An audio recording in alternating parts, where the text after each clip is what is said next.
Hey everybody, how's it going? This is Farscape. This is season number 3. This is episode number 18. This episode is called Fractures. So in the last episode, we saw Erin go down onto this planet in an attempt to cope with her grief over the loss of John that was on Talon. And we saw how Rigel, Chris and Stark all tried to get through to her in some aspect, but she was just too broken and it was too difficult to get through to her, and she kept seeing John and talking to John, and there were a lot of flashbacks and callbacks, especially to earlier episodes, season 1, when we saw Erin and John switch places in the scene when I think it was a human reaction, and they totally just swapped places, and it was Erin that was with John on the bed instead of John going to join Erin on the bed. I really loved that. I thought that was a really nice way to do it. We also saw Erin's mum come back and basically paid this guy to pretend to be Erin's dad, I guess, so that she could seek her revenge on Erin because Erin fell in love, and her mum was just like, well, that's not what you were born for. You were born to be a peacekeeper. And ultimately we saw her die because Chris finally did kill her and he shot her, which is something we learned he didn't do when we last saw her. I'm really looking forward to seeing what is going to happen in this episode, because last time, the last thing basically Chris was saying is, we are going back to Moya, we're going to find Moya. And now Stark has gone off on his own little journey because he keeps hearing Zan. I'm really looking forward to this. Let's go.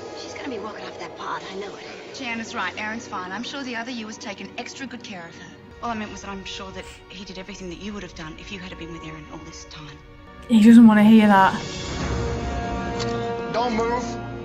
Please, don't move. Oh God. I'll call it God. A peacekeeper trowel. Oh, all of the DRDs, man. They're so cute. We have just escaped from imprisonment. Can you help us? Talon has found Moya at the extreme range of his senses. Was it too much to ask that they be where they said they'd be? Erin. Talon, set intercept course. Oh. It's Talon. He's on an intercept course. Oh, John, you don't even know, pal. Why don't you go and welcome them back? I'll make sure our guests don't get into any trouble. My heart is thumping.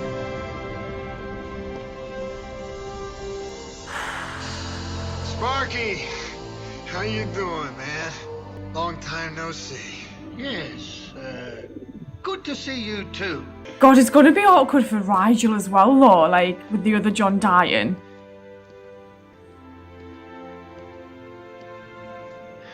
Grace? Oh, shit.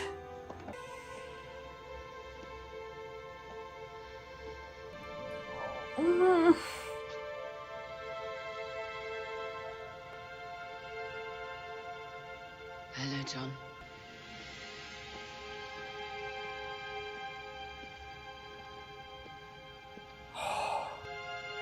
Who's going to tell him?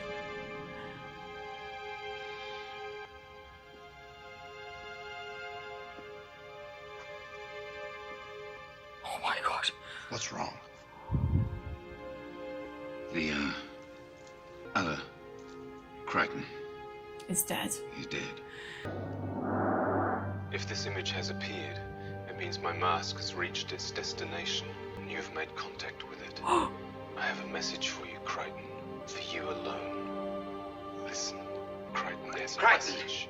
Moya has detected a signal. A peacekeeper distress signal. How Oh, close is it? Crichton, you don't understand. The signal was sent from here. Somebody aboard Moya just broadcast a distress call. oh my God. Peacekeepers. Why would anybody here want to signal the peacekeepers? Plan. We gotta double time prep on the pod. We gotta get them out of here as soon as we can, and until we do, we should lock them all up for safekeeping. Agree? No, John. I will not imprison Nodggill. He hasn't done anything wrong. He's gonna stay with me. You barrow, never leaves my side. And he'll stay with the Hynerian. And Aaron and I will just be, Be making the Hynerian with 2 backs, trunks, whatever. Yeah, just remember one of them sent the signal. Be careful. Put this piece there Attach that piece to there. This is actually disgusting, and I love that Chris is doing it. That would seem to be correct. I was hoping that once we got enough of him together that he would be able to tell us how to do the rest. That's why I'm starting on the head and the mouth first. Head and mouth. It's not the mouth, is You it? don't think that that's the head and that's the mouth? Well, not unless he sits on his mouth. You're jealous. Yeah. Of you, aren't you? She's mourning the other you. He died. The other guy. Copy. Now Aaron thinks that you're the copy. We don't know though, do we really? I love this show, Keeps man. repeating the same word over and over. Traitor I bet he still thinks he's on the transport pod. So, the traitor. was on the pod. Uh-huh. Can he hear us? Well, there's an ear here somewhere. Oh, okay, this is a little too naked lunch. Can you tell us who the traitor is?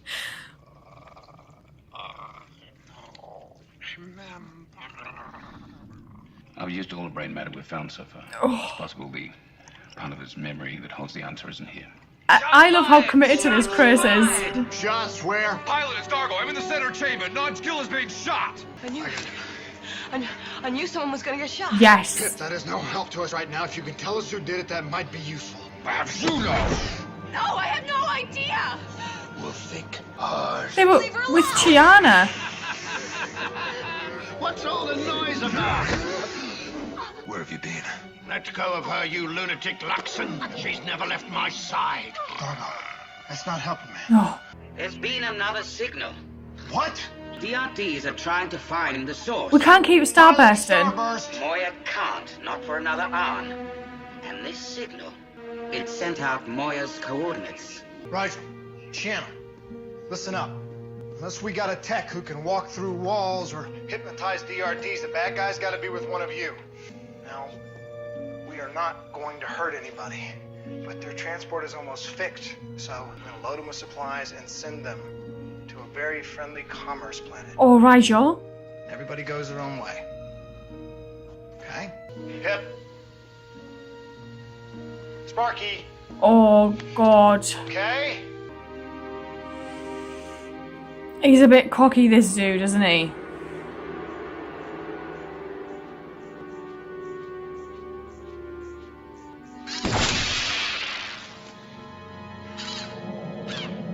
The DRD watching the Peacekeeper tech has gone dead, and the cell door's open. On my way, pilot. Get the DRD searching. She. You're a soldier. You might not have deigned to take pleasure with me if you'd known I was a common soldier. And I needed you to take pleasure so you would fall asleep. And I could roam the ship. I'm going to assist in the search. For me? How did he miss? That's why he's a tech. Pilot, close the outer hangar doors. I can't. Moya's connection has been severed. Oh my God.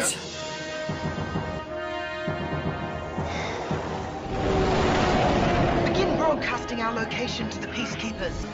Opening rear hatch. How are they going to get Rigel out, man? They're right above us. What's their plan?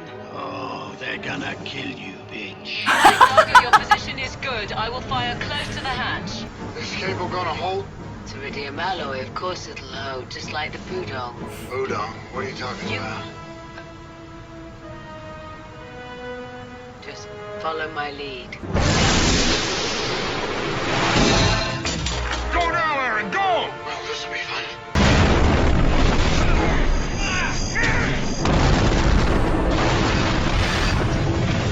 Coming in! Shoot them! Shoot them!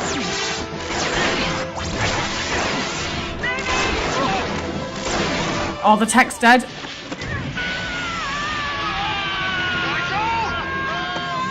I got you, Sparky! Aaron, I got him! Good.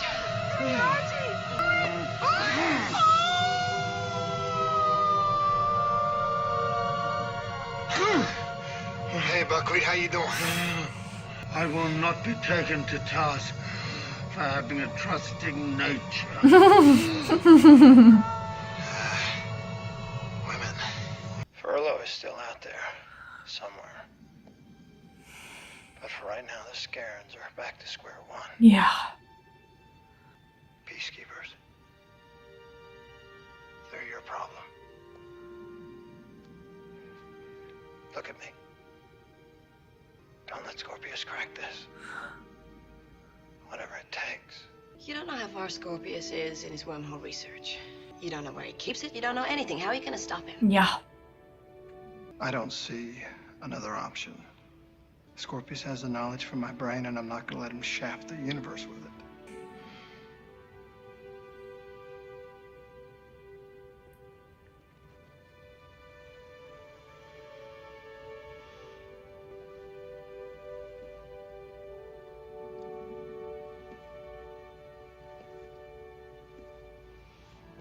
Oh, man.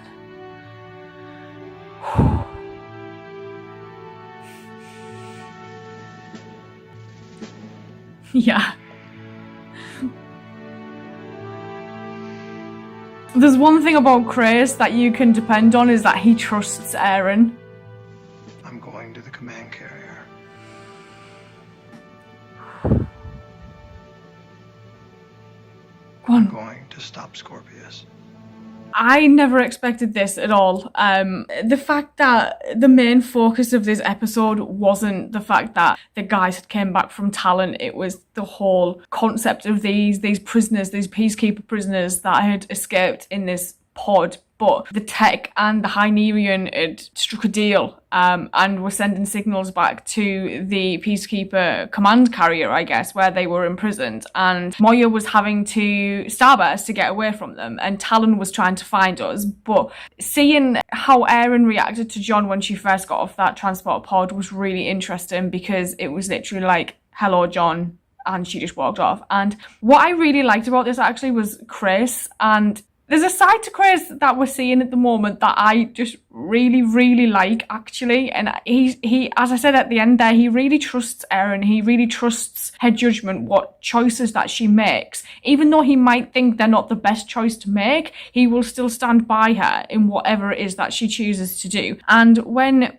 she walked past John at the beginning of the episode and we saw that look on Chris' face, and then John was saying he'd had a chat with Chris, and Chris was like, you need to talk to Aaron. He respects her so much, and it's nice to see that she has somebody there to help her through this, really. And Rigel hadn't really done that this episode. He was too busy with the Hynerian, and it was nice to see that Chris was looking out for her. I never knew that I needed a Chris dual Doctor team up, but that was my favourite thing about this entire episode. Them trying to put that alien back together, and that alien being able to talk, even though they were basically just matter at that point. Brilliant. Then seeing that there are peacekeeper kind of plants and spies out there that will like go aboard ships like Moya and then send distress signals back. Brilliant. As John had said, peacekeepers are the ones you need to look out for. And seeing how Stark had recorded that message of John for John, I love Stark for that, because I think John needed to hear that, but I think also a part of Aaron also needed to hear it. And I was saying all the way through this, you just need to give her time. And then John was saying, look, give her time. Brilliant. I loved this episode. I thought it was absolutely fantastic. I'm going to go watch the next one, and I will see you guys later. So thank you.